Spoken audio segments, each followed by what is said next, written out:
Olá pessoal, tudo bem? Bom, sou o professor Cláudio Amorim. Hoje a gente vai falar aqui um pouquinho sobre metodologias ativas. Mas antes disso, deixa eu fazer minha autodescrição, né? Sempre me foge a palavra. Eu estou de camisa assim, eu sou um homem, pardo, estou de barba, barba grande, óculos de grau, a armação dele é quadrada, meu cabelo é curto, tá grisalho um pouco, ele é grisalho. Estou de camisa cinza, né, com gola V. Atrás de mim eu tenho um tonel, né, que eu utilizo como enfeite da minha sala, que eu estou na sala. E em cima do tonel tem flores, plantas, né, com enfeites aí de Natal, né? Estamos numa época natalina. E ao meu canto, meu lado esquerdo, tem uma cortina, que eu estou na minha sala neste momento. A gente vai falar um pouquinho aqui sobre metodologias ativas, mas antes disso, deixa eu fazer uma breve apresentação aqui. Eu sou de formação historiador e pedagogo, tenho mestrado aí em educação pela Universidade de Brasília, sou especialista em direitos humanos, educação e diversidade, especialista em docência universitária e estou fazendo uma nova especialização agora pela Universidade Estadual da Bahia, que é em educação digital, que vai muito de encontro ao que a gente vai falar um pouquinho hoje sobre metodologias ativas. Minha trajetória profissional, eu atuo há 20 anos com a educação. Eu comecei lá na década de... Na década não, no início dos anos 2000, trabalhando como professor de educação básica. Trabalhei inicialmente como consultor na Unesco para num programa chamado Alfabetização Solidária, isso na época do governo Fernando Henrique, que o programa era coordenado pela primeira-dama, a Ruth Cardoso, né, que já faleceu. Também atuo na educação superior, tanto na parte de gestão acadêmica, como docente também em cursos de graduação e pós-graduação em instituições privadas aqui do Distrito Federal. Sou do DF, servidor também da Secretaria de Educação, onde eu fui aí diretor de jovens e adultos, que tratava das políticas públicas voltadas para a educação de jovens e adultos, né, a conhecida EJA. Fui diretor de avaliação, subsecretário de Educação e conselheiro de Educação, conselheiro no Conselho de Educação no Distrito Federal.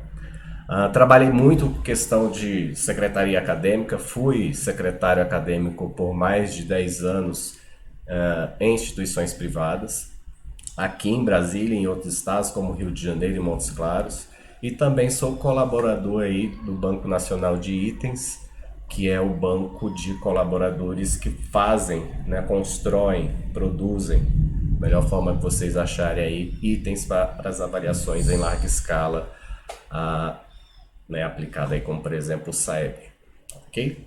Bom, então vamos lá, o que interessa, a gente vai falar aqui sobre metodologias ativas. Estamos falando num tempo em que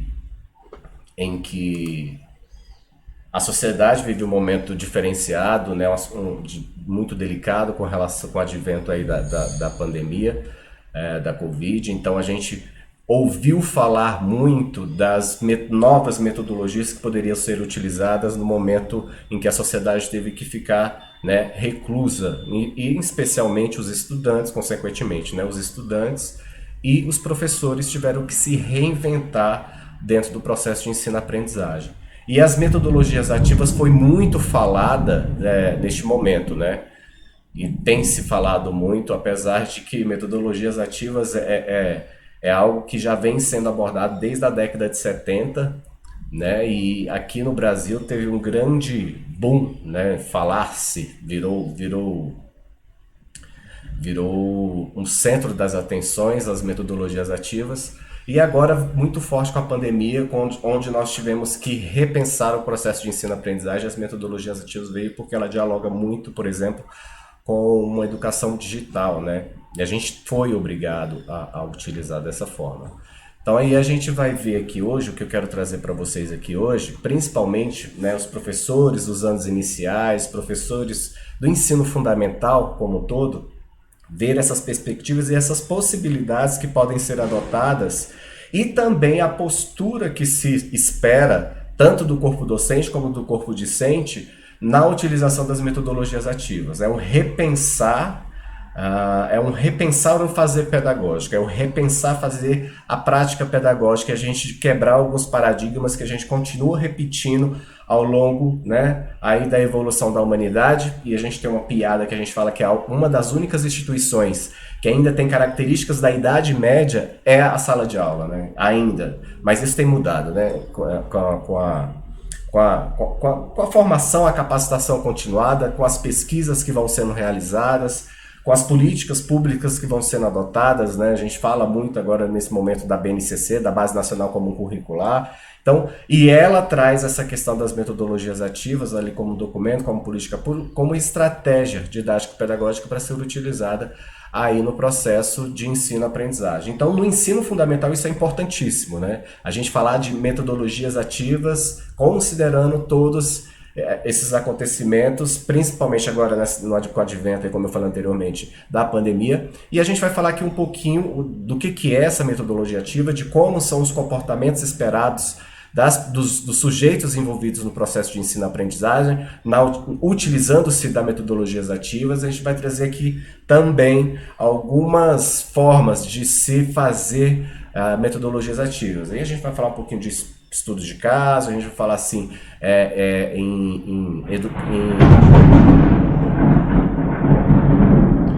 em aprendizagens baseadas em projetos.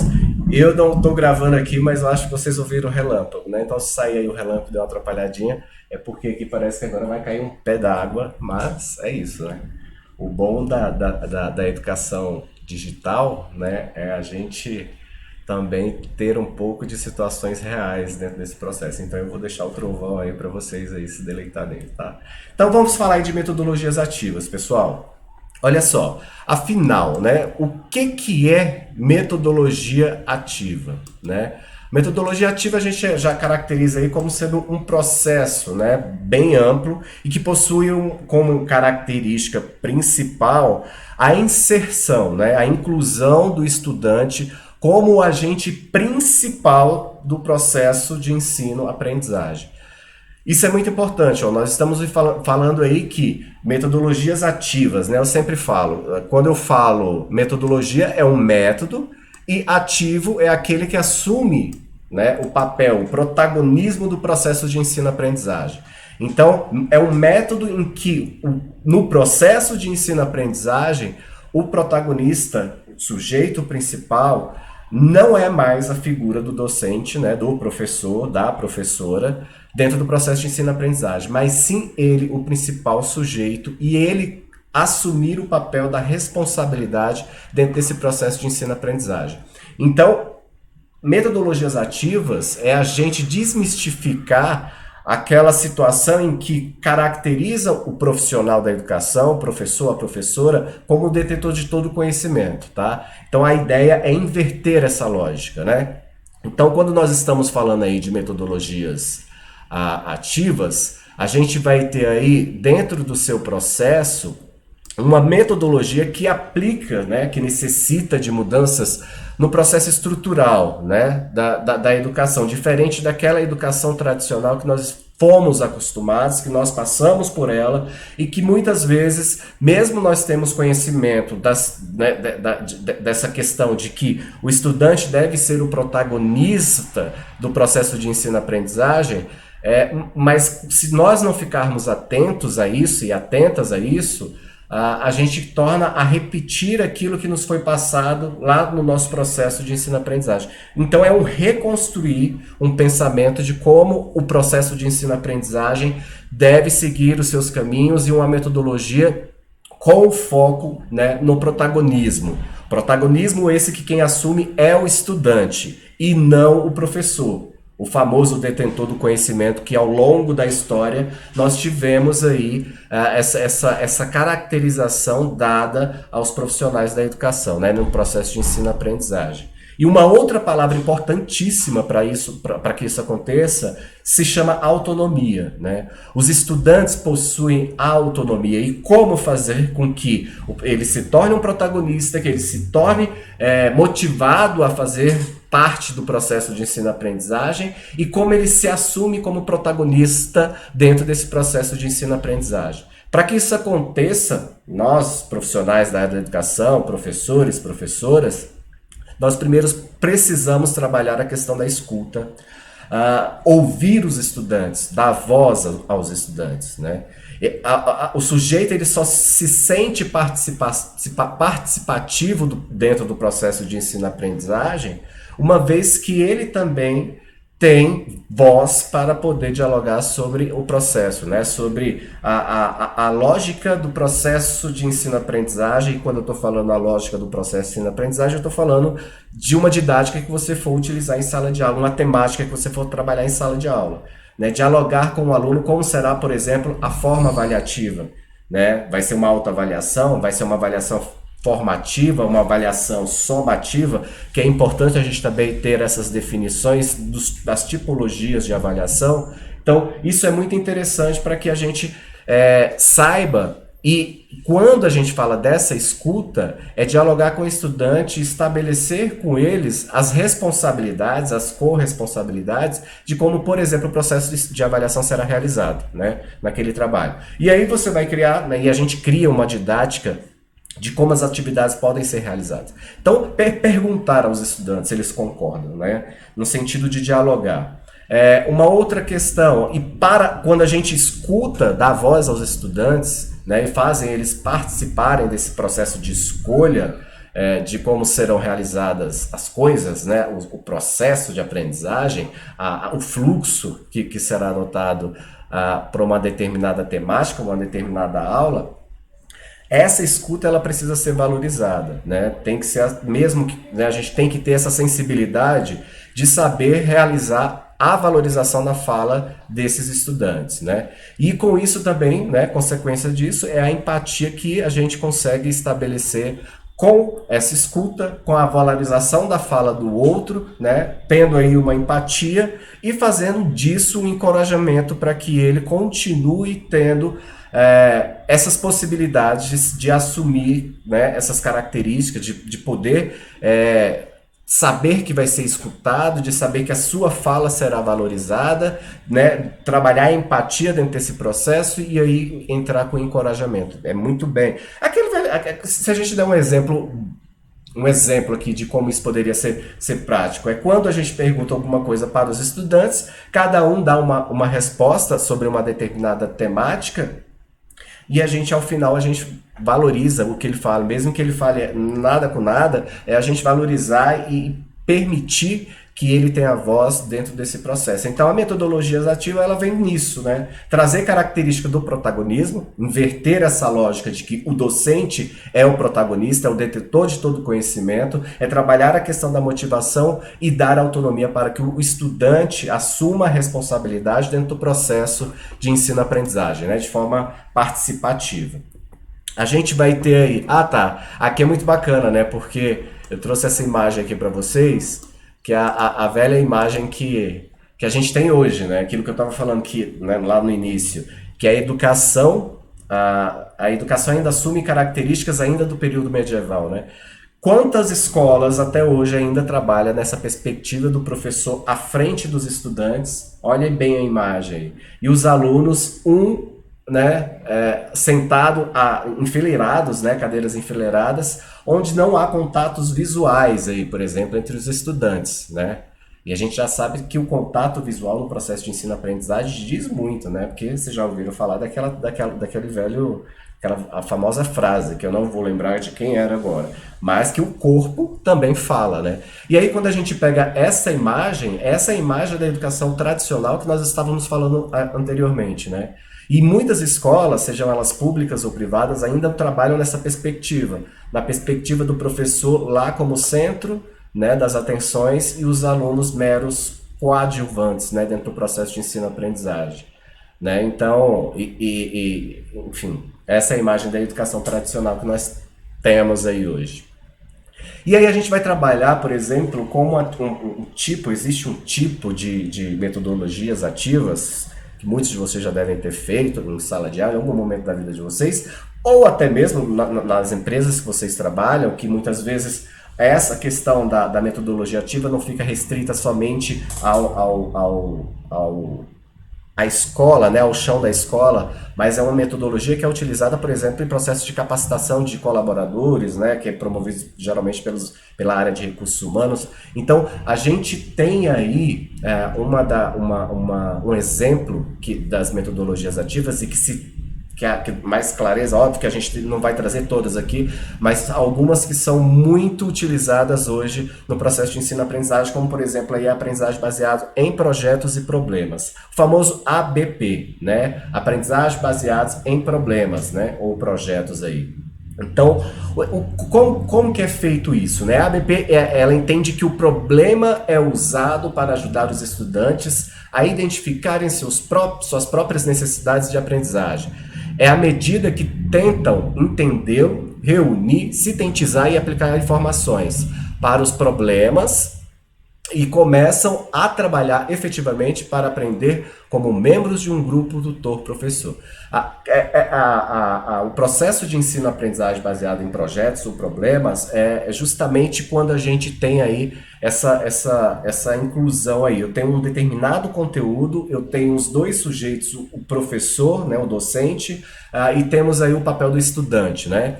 Então, na ABP, o professor, um exemplo didático aqui, é o processo de aprendizagem, a gente utilizar uma situação problema, né? Trabalhar com os alunos em grupo e esses alunos acharem a solução coletivamente, junto com seus pares ali, a solução para um determinado problema. Um exemplo, vamos trabalhar a questão do processo de ensino-aprendizagem pós-pandemia, né? Com os meus estudantes lá do ensino fundamental. Né? O que eles podem trabalhar e o que eles poderiam, a partir da visão deles, né, da vivência deles, desse distanciamento social que eles vivenciaram, como que para eles a educação deveria ser com o retorno ao presencial. Lançado o problema. E aí são os estudantes que vão assumir o processo de desenvolvimento para achar a solução para esse problema proposto aqui como exemplo. Então, a aprendizagem baseada em problemas, ela traz aí todas as características possíveis relacionadas ao que a gente disse anteriormente, né? Aqui, quando a gente falou que a gente trabalha a questão da escuta, a questão da valorização, a questão da empatia e do encorajamento. Quando eu trago esses elementos para a prática do ABP, né, da aprendizagem baseada num determinado problema, ou projeto, né? A gente pode criar um projeto, por exemplo, para as crianças que possuem... Vamos lá, vamos criar um projeto. A gente trabalhou com o exemplo do problema aqui agora. Mas eu posso trabalhar também um exemplo para criar um projeto a partir de um problema existente, né? E com possíveis soluções. Achei a solução, como é que eles veem, foi a questão da problemática, né? Como é que eles veem a questão da educação pós-pandemia. E aí a gente percebe, eu posso dar uma situação já com um problema resolvido para que eles criem projetos para solucionar uma determinada situação. Como, por exemplo, como que a gente pode criar um projeto escolar, vocês, turmas, né? Estamos aqui reunidos, eu sou professor de uma turma X, e como que nós podemos, dando uma situação, um projeto para que ele seja elaborado, como que nós podemos ajudar os nossos colegas, os colegas de vocês em sala de aula, aqueles que estão com mais dificuldades em determinado conteúdo. E aí os estudantes assumem o protagonismo de criar um projeto para ser apresentado para uma problemática estabelecida aí pelo professor. E aí a gente falando de professor, o professor ele assume uma outra característica que vocês devem, né, já ouviram falar muito, mas um professor que assume uma característica não do executor, né, do que vai ali assumir, vomitar, né, dizer informação em tempo todo, como já dizia Paulo Freire, né, a questão da educação bancária, né, que abre-se as caixinhas e o professor coloca conteúdo ali. A ideia do papel do professor dentro do processo de ensino-aprendizagem, e aí utilizando da aprendizagem baseada em projetos ou problemas, né, e ABP, enfim, ele assume o papel de ajudante, né, de orientador, de tutor, né, de mentoria. Ele dá o direcionamento, mas ele não entrega a coisa pronta, né? Ele está ali para dar as coordenadas de como eles podem organizar a estratégia que será elaborada aí, que adotada pelo profissional de educação. Então, no processo aí do ABP, o professor assume o papel não do protagonista, né, mas do facilitador do processo, né, do orientador, do mentor. Então, isso é muito importante de vocês terem em mente aí. E aí, quando a gente está falando de metodologias ativas, a gente tem uma outra tipologia, uma outra ferramenta, um outro recurso que tem sido utilizado, muito principalmente nesse momento da pandemia, que é a educação do blended learning. O que é isso? O que significa isso? É a educação híbrida, né? A sala de aula invertida.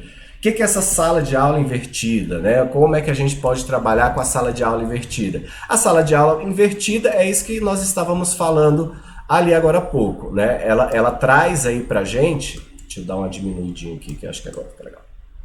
Ela traz aí pra gente alguns modelos, como a gente falou do aprendizagem baseado em problemas, a gente tem a questão do estudo de caso, né? Que são situações que não estão diretamente ligadas ao cotidiano ou à realidade do estudante. Então, a gente falou da ABP, né? Da aprendizagem baseada em problema, mas uma outra forma, uma outra didática que pode ser utilizada para esse processo de ensino-aprendizagem acontecer é o estudo de caso, né? É onde a gente tem uma situação, um problema específica, né? Que há uma narrativa de um contexto, né? Por exemplo, a Maria voltou da escola após o momento da pandemia e ela precisa de apoio porque sua família está com o pai dentro do processo de organização da sua família. Seu pai ficou desempregado, sua mãe ficou desempregada e ela está sem condições de poder chegar até a escola. Como a gente pode resolver isso? Né? Aí, isso é a narrativa que é construída, né? Uma situação, problema. E aí os próprios alunos vão achar solução para essa narrativa. Então, é uma outra forma de se trabalhar a metodologias ativas, né?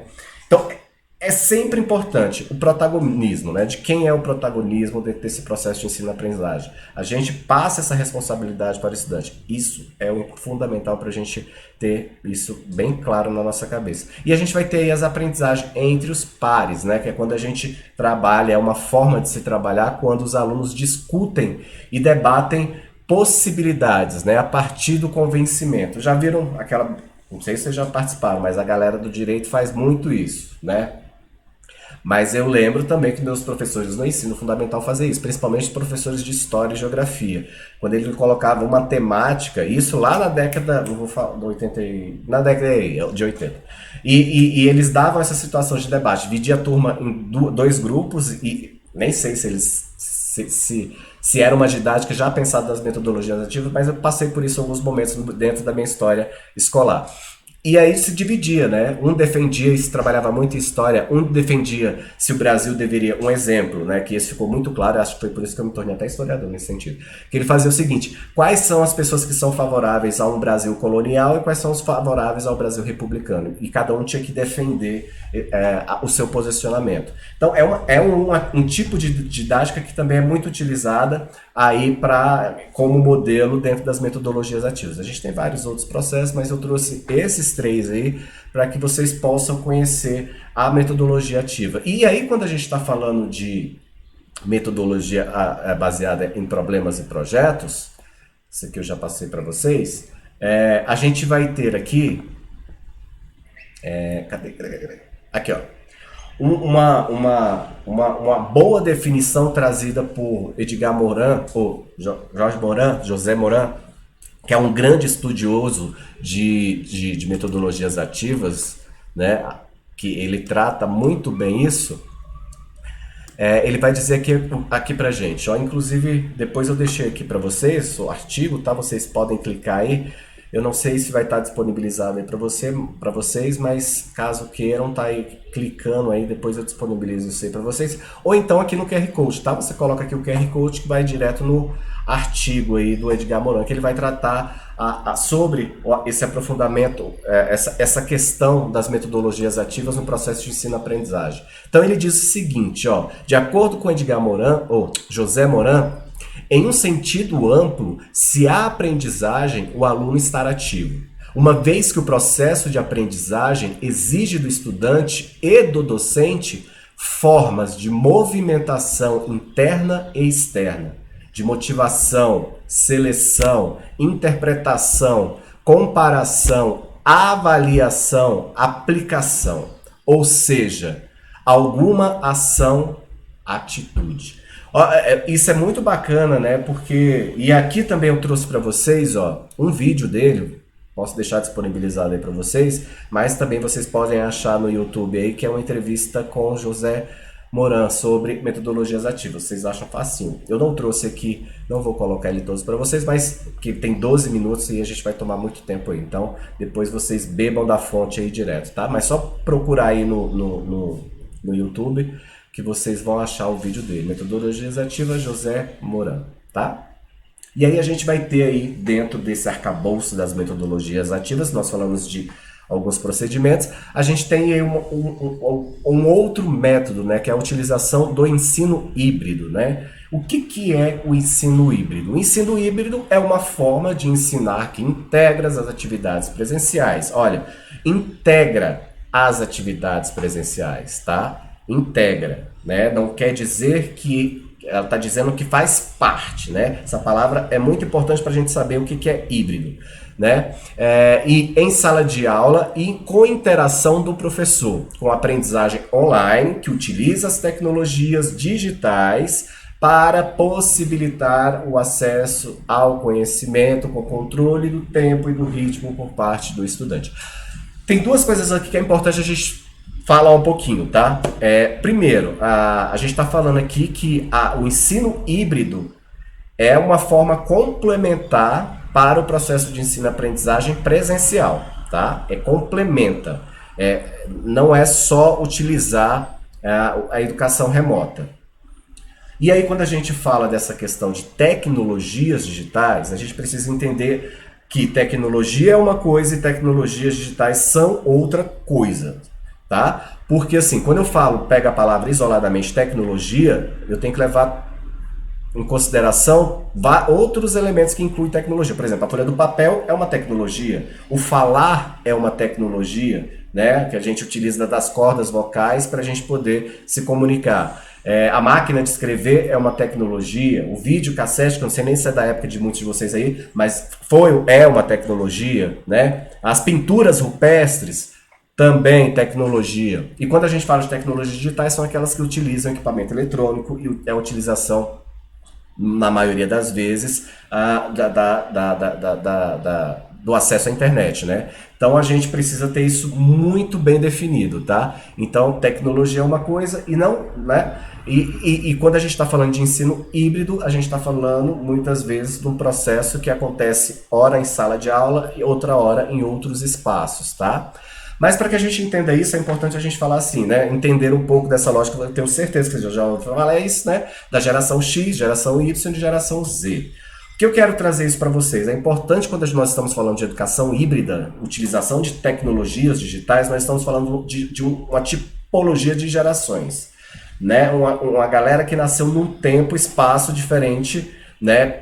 Ora, sem acesso à internet, ora sem acesso da internet, mas que acompanhou a evolução da internet, ora com a internet já aí 4G, 2.0, 4.0, né, que já estão chamando aí o 5G, então a galera que nasceu já com o boom aí da internet. Então é importante a gente ter isso em mente, por exemplo, os baby boomers. São aquelas pessoas, a galera da geração, que são chamadas de baby boomers, é o pessoal que nasceu na metade da década de 40 e foi ali até 1964, né? 1964 pega aqui a galera do Brasil, período da ditadura militar, né? Mas aqui do Brasil, vamos pegar aqui para o Brasil, mas isso que caracteriza para o mundo todo. Esses são os baby boomers. E o que aconteceu nesse período de 1945 a 1964?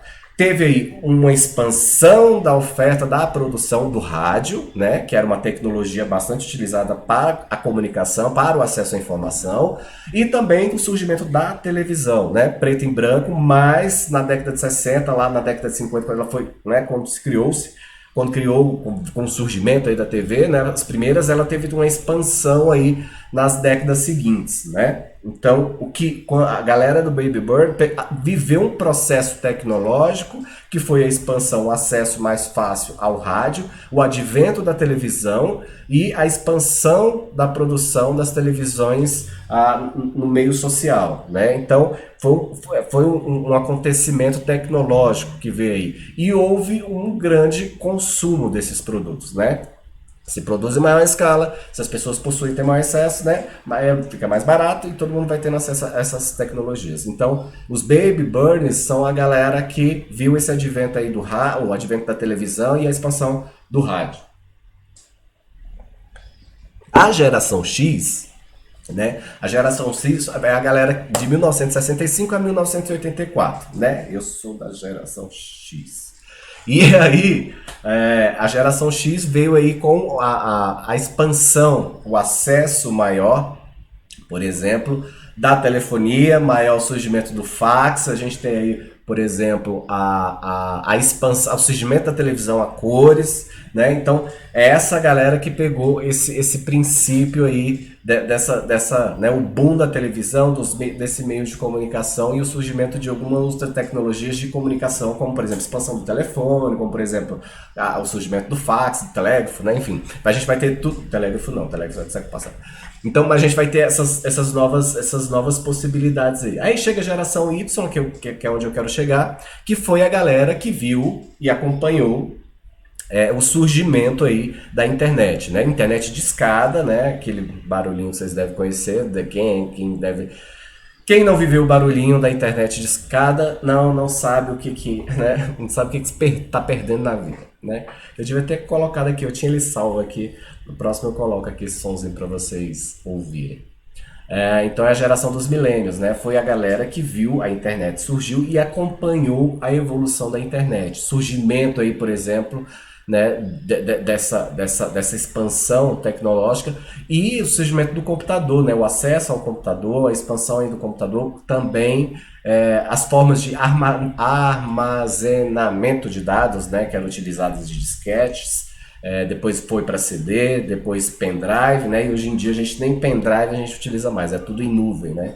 Então tem essa evolução aí. E a geração Z, que é a galera que nasceu aí no ano 2000, né? Que já viu a internet, não sabe nem o que é um barulhinho de uma internet de escada, né? A internet já aí cabeada, a internet, né, com maior velocidade, então sem ter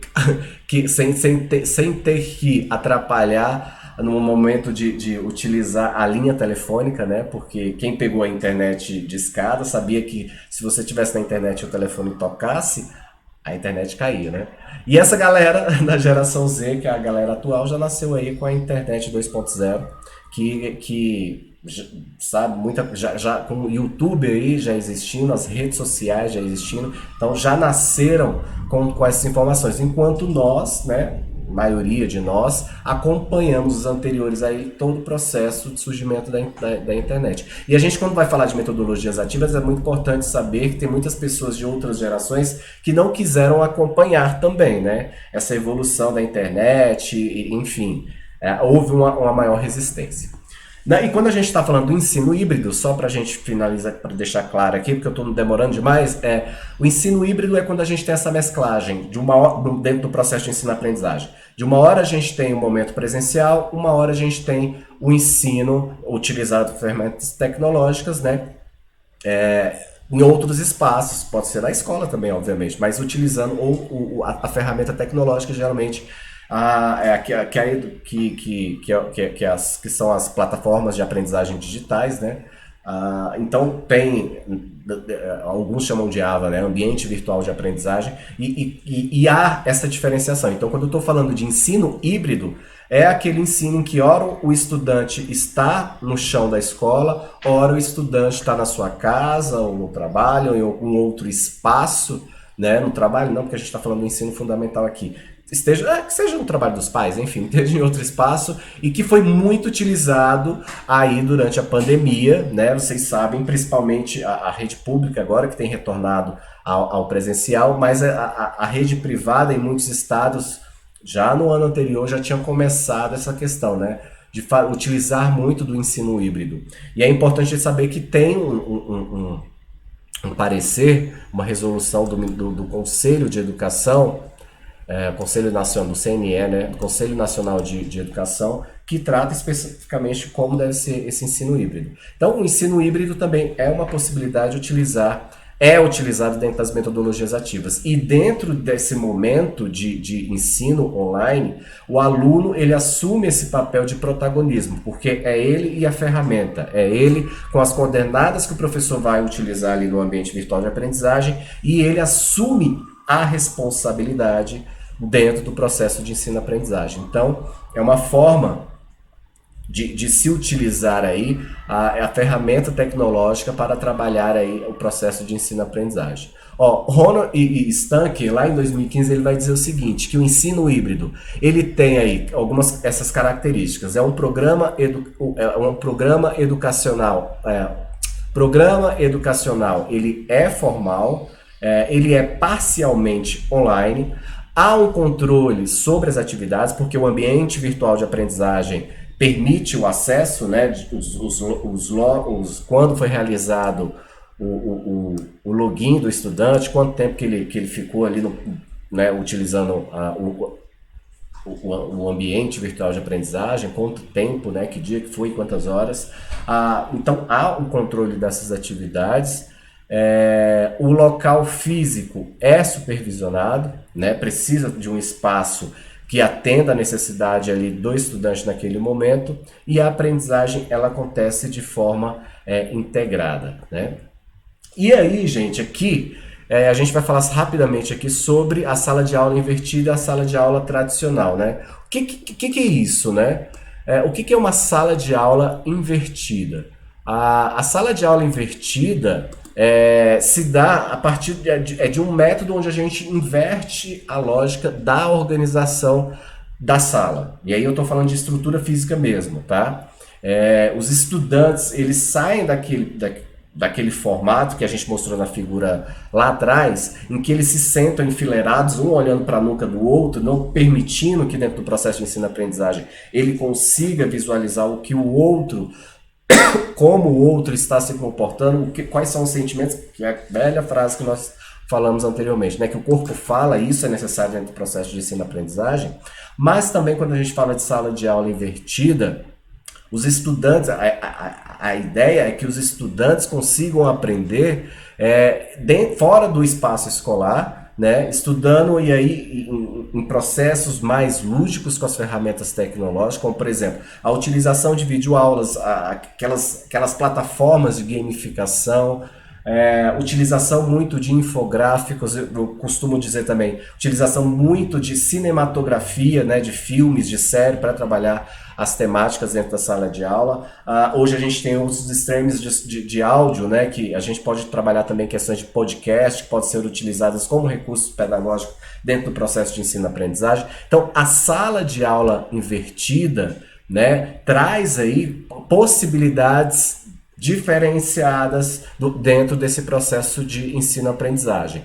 Então, quando a gente está falando aqui de sala de aula invertida, olha só, na sala de aula tradicional, a realização das atividades e exercícios, né, os professores atendem os estudantes direcionando a aprendizagem. É aquela velha forma, né? Essa é a educação tradicional, onde o professor assume o protagonismo do processo de ensino-aprendizagem e não o estudante, né? Já na sala de aula invertida, nós temos aí a formação de grupos, né? Discutindo e estudando, discutindo o conteúdo estudado fora da sala de aula, né? E aí o professor assume o papel de facilitador, né? De fomentador do processo que está sendo realizado ali. Então, vocês percebam que quando a gente está falando de metodologias ativas e quando a gente traz esses exemplos, sala de aula invertida, o ABP, né? A aprendizagem baseada em problemas ou projetos, quando a gente fala do estudo de casos, quando a gente fala de utilização de ferramentas como a educação híbrida, né, que a gente pode utilizar o aluno e ele assume a responsabilidade desse processo de ensino-aprendizagem, né, e quando a gente fala da estrutura, da organização de como isso deve ser, a gente fala dessa inversão, né, da sala de aula invertida, né, o tentar diferenciar o máximo possível o layout, né, a forma como a sala, o ambiente é organizado, né?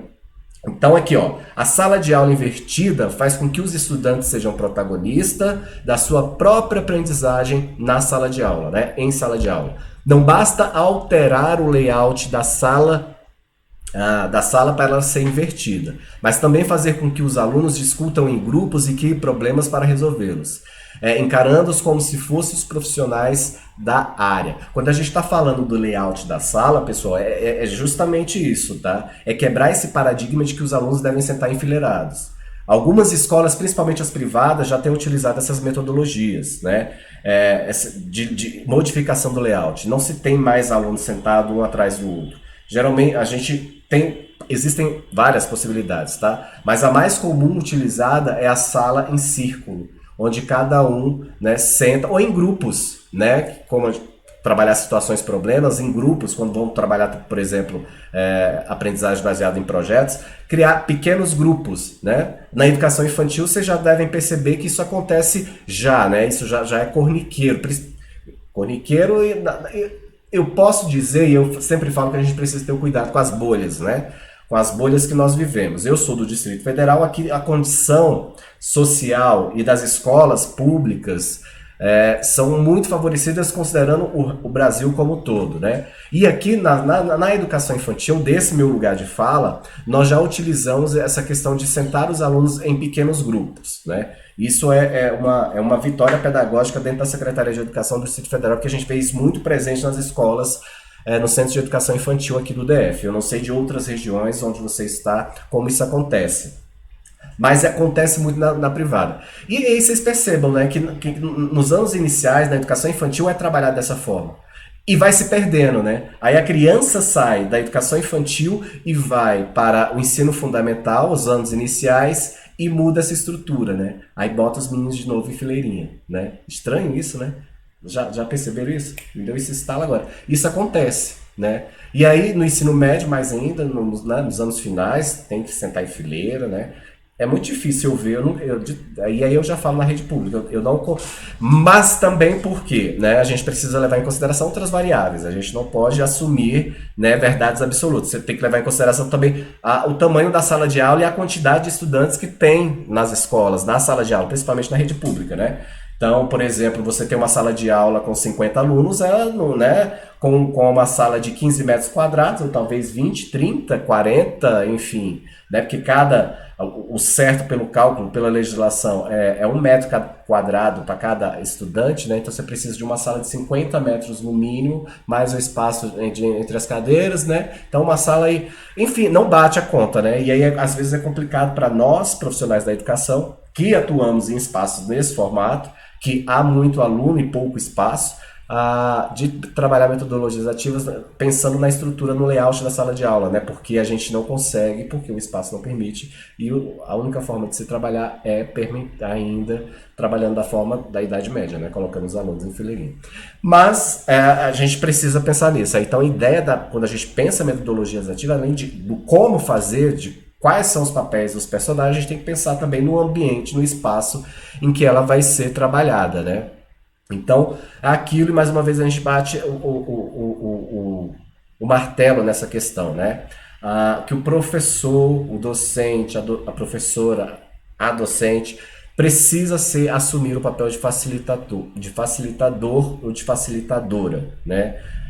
O principal papel dele é fomentar a discussão, o debate, né, dentro desse processo. Então, ele assume o papel aí mais de mediação, né, e tira essa carapuça, né, tira essa máscara, esse véu do detentor do conhecimento, né? Então, a gente tem aí as características do ensino híbrido, né? Quais são as pessoas que assumem os papéis, que a gente já falou, eu só trouxe aqui alguns exemplos para vocês. Vou deixar aqui para vocês darem uma lida posteriormente, e aí vocês veem com calma. E a gente vai ter aí os modelos de educação híbrida, né, que a gente tem utilizando aí o modelo de rotação, de modelo flex, né? O que seriam esses modelos? O modelo de rotação é quando os estudantes costumam alternar entre as modalidades presenciais e online. E isso foi muito utilizado neste momento de pandemia, Quando, e a gente viu principalmente iniciando lá na iniciativa privada, quando foi permitido que eles voltassem, né, antes da rede pública como um todo, mas a rede pública depois assumiu também isso, que é justamente essa rotação, né? Ora um grupo está no presencial, ora a outra metade da turma está no online, né? E vice-versa, né? Uma semana um está no presencial, enquanto o outro está no online. Então, essa alternância, né, da realização das práticas. Um outro modelo utilizado para a aplicação do ensino híbrido é o modelo flex, né, que é aquele que o ensino online é a espinha dorsal do processo de ensino-aprendizagem, né? Mesmo que muitas vezes o direcione os alunos para as atividades presenciais, possibilidade o aluno movimentar dentro do curso que realiza. Esse flex aí é quando é permitido que o aluno tenha sua própria autonomia e ele vá construindo quais são os momentos que ele pode estar presencial, mas quando, e paralelamente, ele escolhe o tempo que irá fazer as atividades online remotamente, né? Tem o modelo à la carte, né, que é quando o professor faz uma complementação, né? Ele utiliza as ferramentas tecnológicas para complementar um determinado conteúdo. Então eu estou aqui dando esta aula para vocês, essa palestra, essa oficina aqui para vocês. Estamos trabalhando aqui sobre metodologias ativas para o ensino fundamental e neste momento eu poderia, por exemplo, falar assim, agora com vocês, se vocês quiserem dar continuidade a este curso, clique aqui e lá vocês terão acesso a algumas atividades ou alguns exercícios, questões de concurso público para que vocês possam... Então o aluno escolhe o que ele quer estudar para complementar o processo de ensino-aprendizagem. E tem o modelo virtual enriquecido, né, que oferece sessões presenciais de aprendizagem e que serão complementadas pelos alunos em períodos posteriores online. Então, eu faço 6 meses presencial e depois eu posso fazer os 3 meses online. Isso acontece muito, por exemplo, na educação básica, eu não vejo isso muito frequente, tá? Mas na educação superior, principalmente nos cursos de pós-graduação, né? Você faz 6 meses presencial, o resto deixa ali para você fazer online, construindo o seu, sei lá, trabalho de conclusão de curso ou algumas disciplinas que você pode deixar para fazer mais para frente, né? Então, é uma possibilidade. Sala de aula invertida nós já falamos. Aqui, os instrumentos avaliativos para a educação híbrida, né? A gente faz uma avaliação, as tipologias, vocês já ouviram falar de tudo isso, acredito eu. Se não ouviram, dá para vocês aprofundarem nessas pesquisas aí, tá? Mas aqui por exemplo, a avaliação em teia, o diário de bordo, o mapa conceitual, interatividade online, avaliação formal, a autoavaliação, avaliação diagnóstica, vocês podem avaliação entre pares. Existem vários tipos de avaliação. Vocês provavelmente já devem ter estudado ou lido sobre tipos de avaliação, né? Então eu trago aqui para vocês, nós temos a avaliação diagnóstica, que é aquela avaliação em que o professor faz no início de um processo de ensino-aprendizagem. É aquela avaliação, vou dar um exemplo claro. Sabe quando vocês mudam do 9º ano, que é a antiga 8ª série, e vai para o ensino médio, né? O científico para alguns, né? Mas é o ensino médio que é chamado hoje. E aí o professor, geralmente isso acontece muito em matemática, física, nas exatas, né? Nas disciplinas de exatas. Que o professor fala assim, deixa eu ver que vocês lembram de como fazer multiplicação de fração, por exemplo. Ou da teoria de Pitágoras. Vamos ver aqui o que vocês lembram. Vou passar uns exercícios aqui para vocês e vamos ver quem consegue resolver. E a partir daí eu vou verificar quem tem determinadas dificuldades, quem tem maior potencialidade nisso e naquilo. E a partir disso eu vou dizer qual o nível da turma, por onde eu devo começar, se eu tenho que resgatar alguns conceitos, né? E daí por diante. Essa é a avaliação diagnóstica que eu faço para eu saber qual é o meu ponto de partida, né? A avaliação formativa é a avaliação que ela ocorre durante o processo. Né? Processo de ensino-aprendizagem. Se eu verifico se o aluno está participando, se ele está ativo dentro do processo de ensino-aprendizagem, se ele está colaborando com os seus pares, né?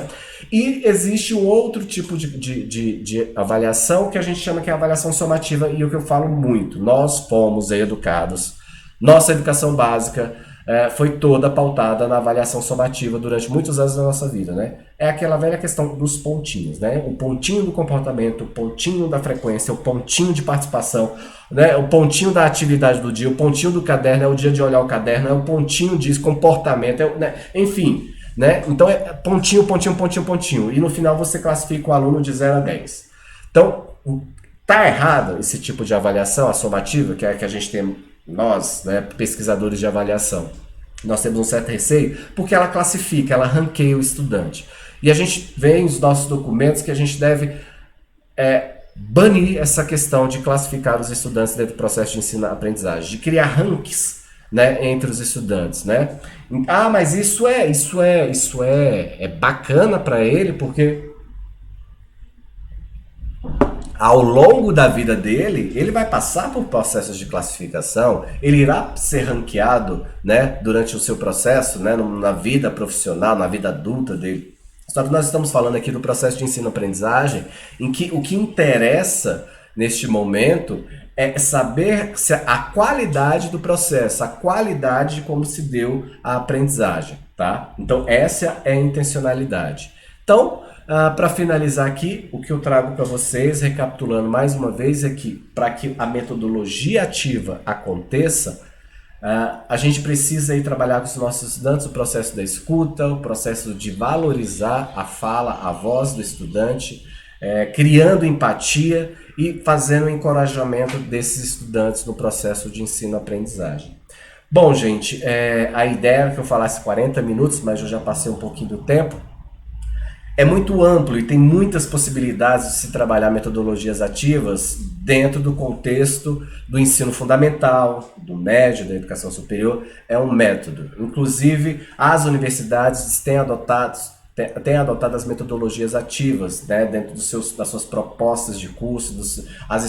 Muitas escolas já estão, e essa época do início do ano, quando começar o ano, que as escolas precisam rever o seu PPP, né, que é a proposta política pedagógica, que eu falo político com grande entusiasmo, porque quando as pessoas... Ultimamente teve uma discussão de tirar o político, né? Deixar proposta pedagógica, né? Que antigamente chamava projeto político pedagógico ou proposta política. Vamos tirar a palavra política. Porque, né? Vocês sabem, quando nós estamos falando de política dentro da proposta pedagógica, a gente está falando de partidarismo, né? A gente está falando de política no sentido democrático, como está previsto na Lei de Diretrizes e Bases da Educação, em que todos participam. Fazer política é dar voz, é a pessoa tomar partido, é ela escolher o que ela quer ali para sua comunidade, é ela saber, por isso que a gente chama de político, não tem nada a ver de ideologia, é no sentido participativo, colaborativo. Então, enfim... Bom, pessoal, eu fico por aqui, metodologia, e como eu estava falando, metodologias ativas é muito amplo, existem várias formas de se trabalhar em metodologias ativas, vocês trabalharem com seus estudantes. Aqui nós falamos um pouco, desmistificamos e trouxemos algumas possibilidades de trabalhar metodologias ativas, mas, assim, a partir desses conceitos é que vocês conseguem trabalhar, porque quando nós estamos falando de metodologias ativas, o importante é a gente saber quais são os papéis dentro do processo de ensino-aprendizagem, né? Há possibilidades como a aprendizagem baseada em problemas, em estudo de caso, baseada em projetos, pode ser utilizada como método o ensino híbrido dentro desse processo, com a utilização de ferramentas de tecnologia digital. A gente pode trabalhar aí também a questão da possibilidade de se pensar os critérios avaliativos, tanto na educação híbrida, mas também como no processo de ensino-aprendizagem no chão da escola. Então, a gente tem essas possibilidades aí de atuação. E aqui, obviamente, a gente não como é que eu posso dizer? A gente não finalizou, não aprofundou como deveria a metodologias ativas, porque tem muita coisa a ser feita, existem milhares de possibilidades. O que eu queria trazer aqui para vocês é que vocês, professores e professoras dos anos iniciais, né, da educação básica, do ensino fundamental, vocês comecem a refletir, porque este é o novo normal que se tem falado e que a gente precisa pensar e repensar também, né, a formação dos professores, as matrizes curriculares nas licenciaturas, de se pensar esses aspectos das metodologias, aprofundar isso, né? Formar professores, educadores com um pensamento voltado para as metodologias ativas, onde ele consiga entender qual que é o papel dele no processo de ensino-aprendizagem e entender também que o aluno assume esse protagonismo dentro do processo de ensino-aprendizagem. É isso, pessoal. Fico por aqui. Aqui estão os meus contatos, caso vocês queiram. Eu tenho um podcast aí chamado Pedagogizo. A gente fala de educação de forma genérica. Foi um projeto que iniciou agora, nesse ano, e a gente pretende aí ampliar mais alguma coisa. Então, entre lá, tá aí o QR Code, só dá um... Eu tenho também um grupo no Telegram de todos os meus estudantes que passaram por mim, que eu consegui fazer parte da história deles, estão lá, a gente compartilha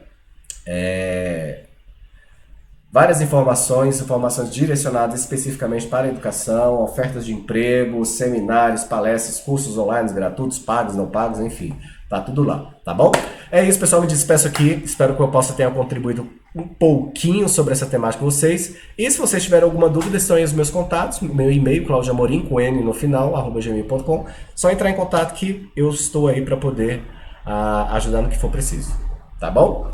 Então tá, pessoal, um abraço, eu me despeço aqui de vocês, foi um prazer incomensurável estar com vocês e até breve. Tchau, tchau!